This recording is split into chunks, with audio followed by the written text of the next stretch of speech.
I tried committing suicide twice. The first time, nilijaribu kwenda kujihang. Then my father caught me red-handed. Then I left. I went to the river to get to drown. When you decide to be a mother, just be a mother. There is a difference between bearing a child and being a mother. Bearing a child, everyone can bear. Everyone.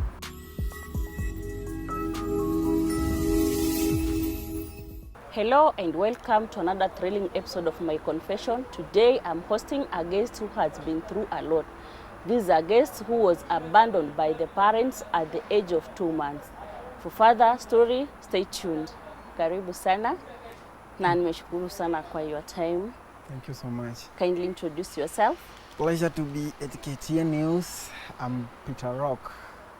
I'm a gospel artist from Siaya County, but right now I reside in Nairobi. Yeah. I understand you were abandoned by your mother at the age of 2 months. Kindly tell us a story behind what actually happened.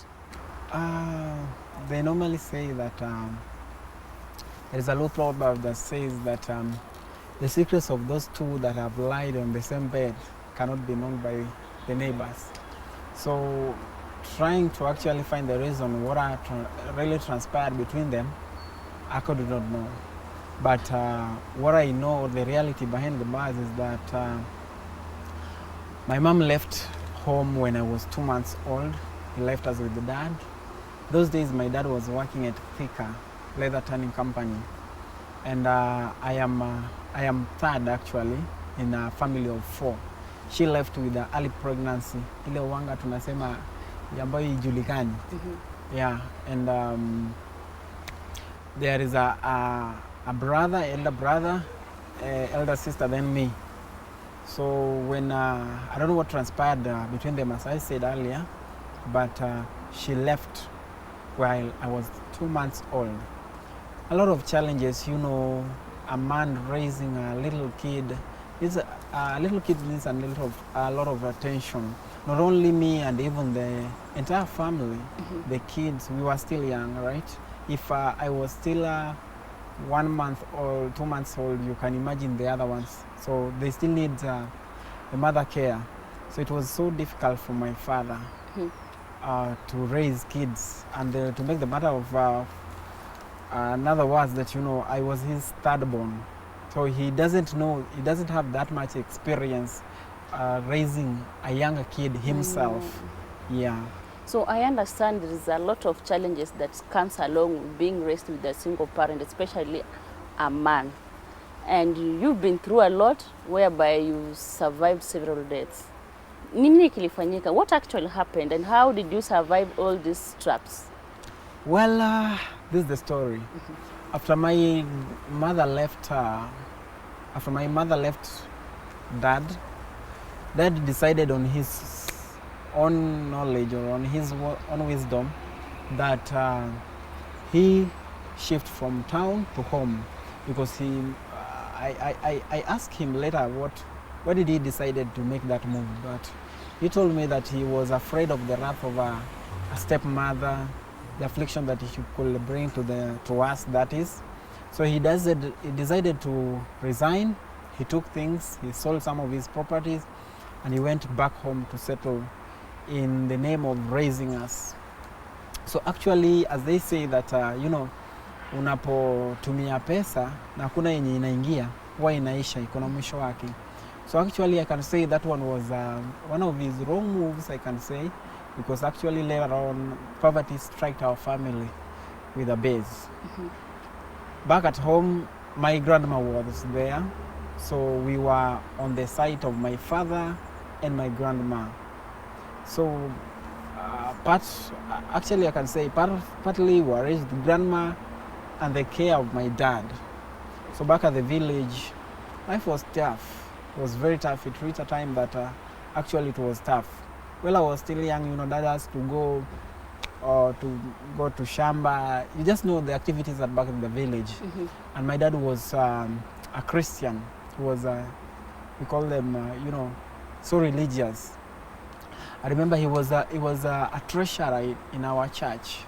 So he used to follow those religious values. So back at home, there's just a lot of occasions, things that happened severally. Well, this was a story that I was told when I was, I started now crawling, right? I started crawling. There is a day he went with me to Shamba. There was a well next to where he was plowing. So he left me behind on a slip, and then he was plowing going towards the south. Mimi ameniacha to the north. So mimi nikaamka na sikulia.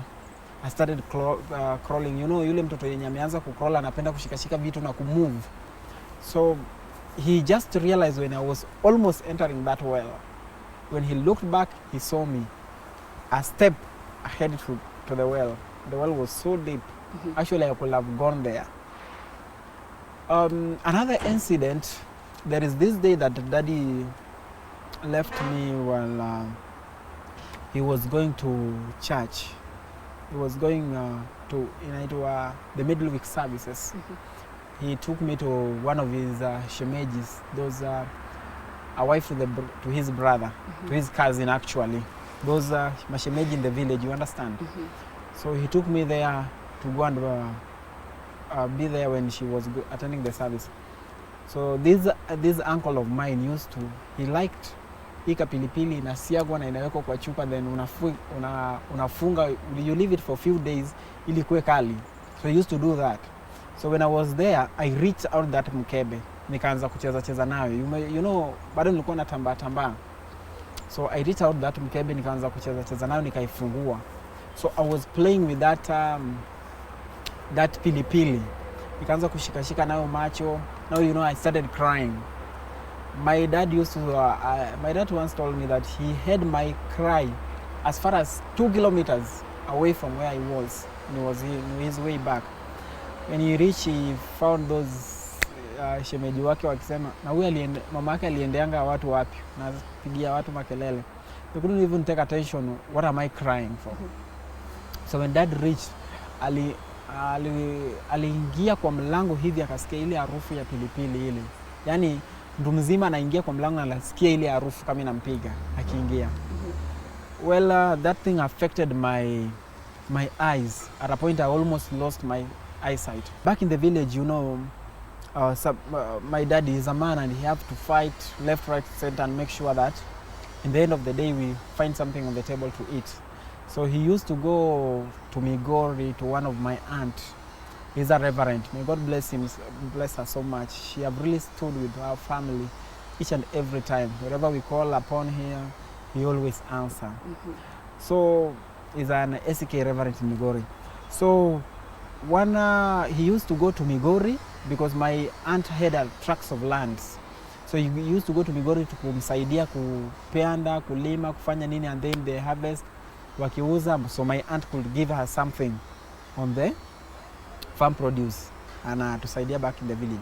So during those days that he was away, I used to he used to leave me with my grandma. So I built a strong bond with my grandma. In fact, it was like, I don't know how I can explain it, but he was everything to me when I was young. He was that kind of person that, in fact, it reached a time that my affection with my grandma grew even more stronger than my dad. We were so friends. In fact, I was seeing her like my life. Then, you know, all those moments, then all of a sudden, she passed away in 2012 when I was in class 7. I lost it. I couldn't find a reason of living again. I tried committing suicide twice. The first time, nilijaribu kwenda kujihang. Then my father caught me red-handed. Then I left. I went to the river to get to drown. Some of the villagers that knew what I was going. Well, I was going under trauma of losing my. I was that kind of a jovial man. I was to be very talkative. Then all of a sudden, that my behavior just changed. That even someone who have not known me for a while could easily tell. Nilikuwa nakaa peke yangu na nyamaza. I don't want to talk to somebody. I just feel like, you know, this is not a place to live. I tried, so when I went to the river, then a certain old man saw me. Hey, you, the grandson of Christine, my church was called Christine. What are you doing there? Can you come over? I was almost throwing myself to the river. So I don't know, but he notified something, you know, being an old man. So he took me back to home. Kuna venye ali sense there is something wrong. So he took me back home. Then I don't know whatever he told my dad. Then from that place, Dad was so much next to me. Everywhere I go, like he was. Acha nikuulize kidogo, wakati ambapo ulikuwa unafikiria kujua for the first time, that is after your grandma passing on, what was the duration, how long did it take you before you sank into that depression?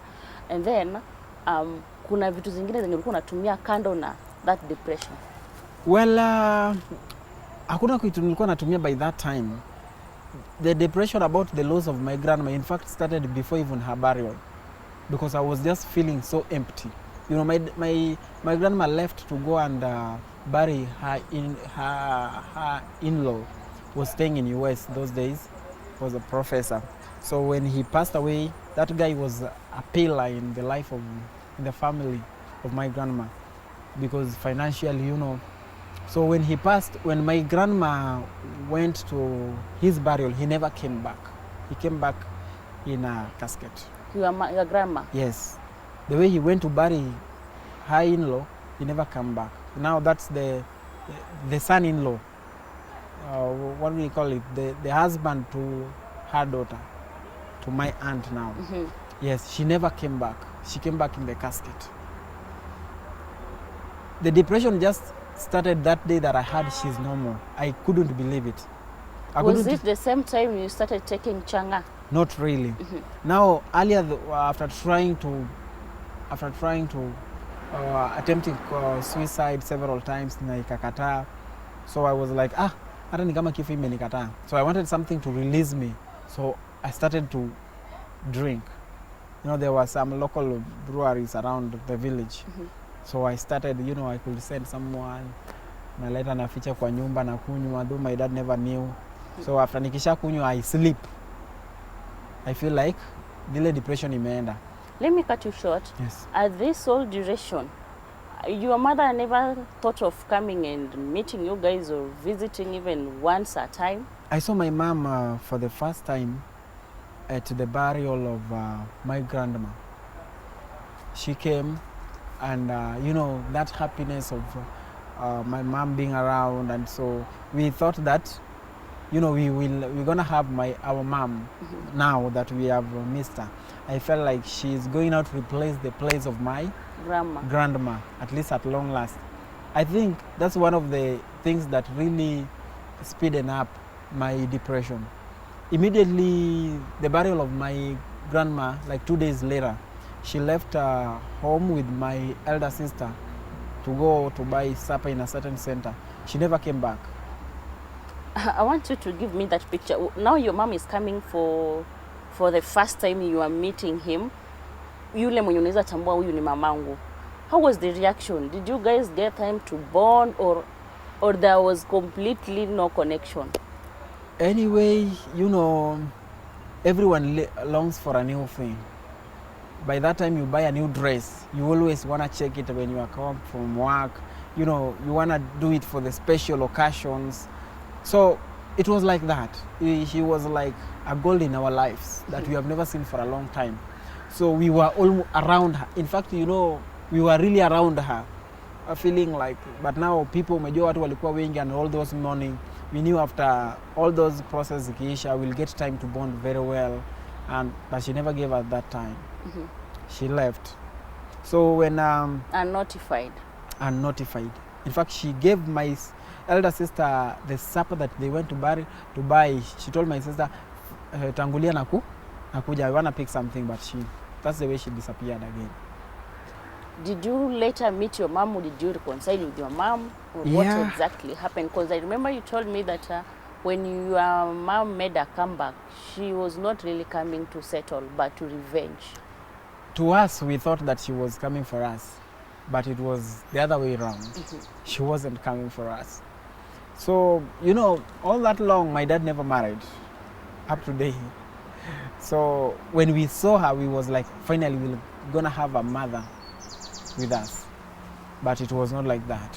So when she left and started come back, that is after the burial of my grandma, automatically you want new thing, right? So we were trying to partner with her, talk to her secretly without my dad's consent. So when I was in class 8, I was now, nimaliza class 7, I was going to class 8 now. She once reached out on me and told me that she was staying in Kericho those days. Niende huko Kericho. Now, you know, yule mtoto wa village, amekaa village for long, akisikia town, anaenda haraka. So I left during that, the December of 2012, nikaenda naye. I visited her in Kericho. Now, I expected that kind of motherly reception.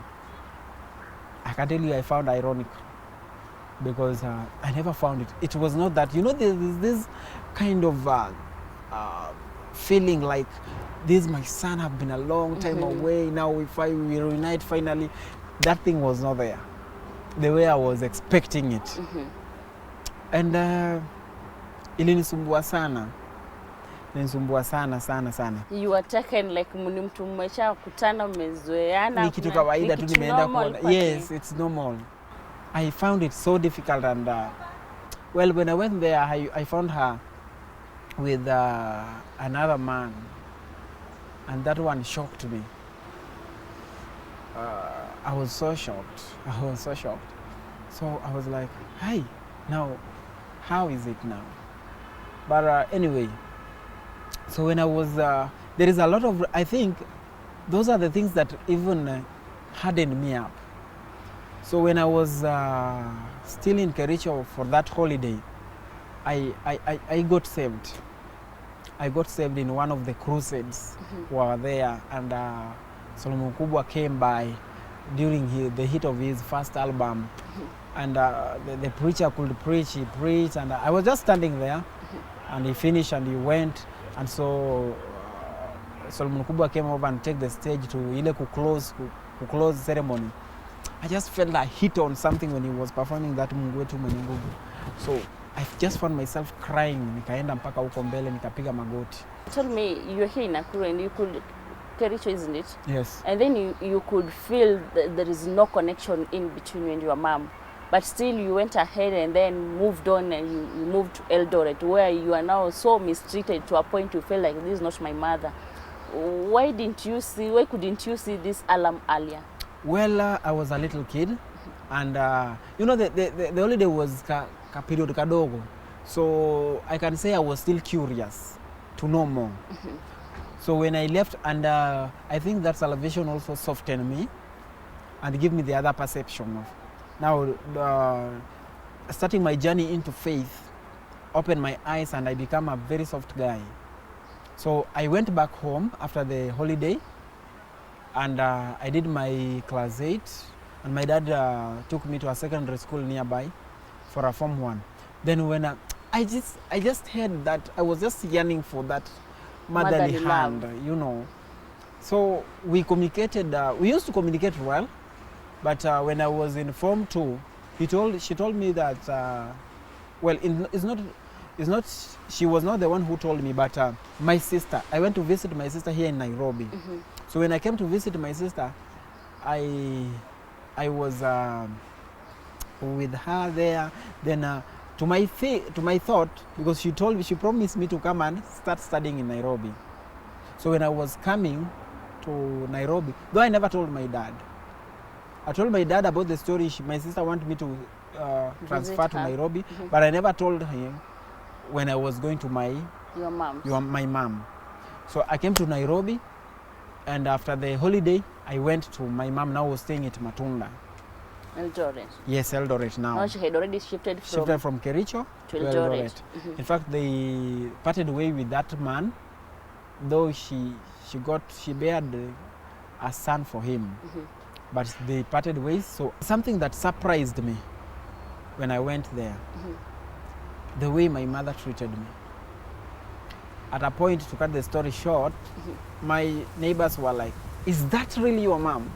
I remember one of the neighbors have once asked in my presence, Auntie, are you sure this is your son? But you cannot, well, you can say from the behaviors, but you cannot tend to take away that identity because we really look alike. We really look alike. So, because the mistreatment was so visible. So visible that even outsider can tell. Now, I realize he was, I don't know, is because of the presence of this son, the last born now, that son, that was causing all these things. I cannot know. Remember, I told you she left when she was pregnant of my younger sister now. So the younger sister, she was with my younger sister all those days through. We came to meet with her after the death of your grandma. Yeah, no. I never met my younger sister at the death of my grandma. I met her when I went to Kericho. I'm telling you, there is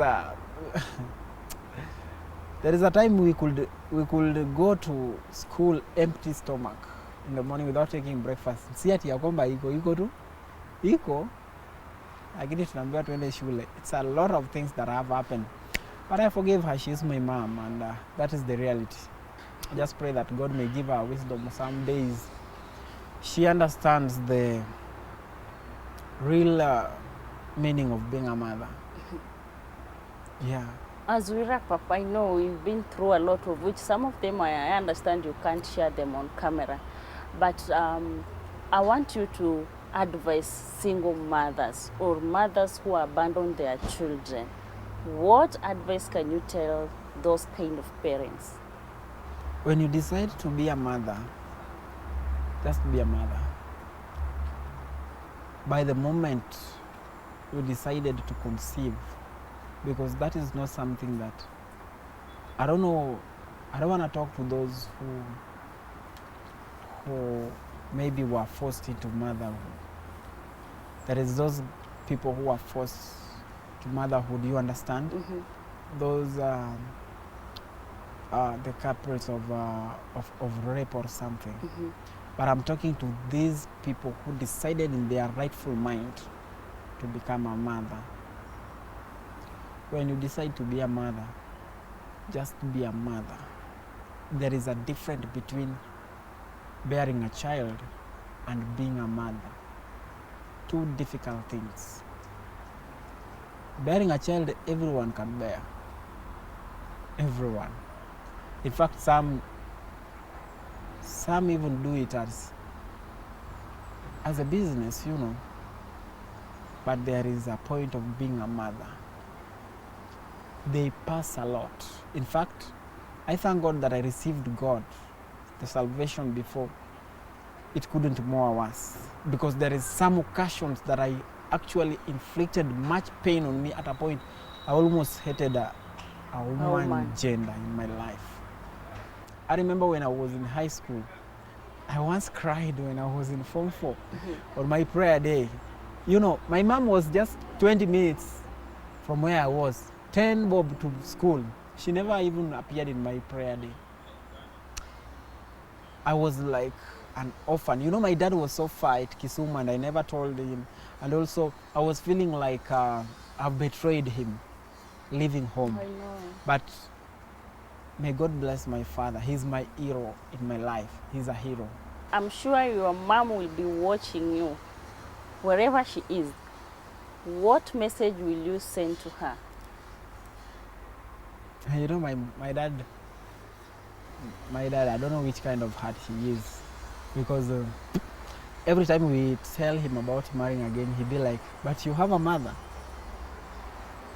You guys, you have a mother, you know. I already married. I think my dad still have a space for her in his life. And so we don't have any grudge with her. Personally, me, I don't have. I've forgiven her and she also knows. Let's come back home. We are now grown up and, you know, life is, I don't know, it's getting late, you know. Yeah. Just come back home.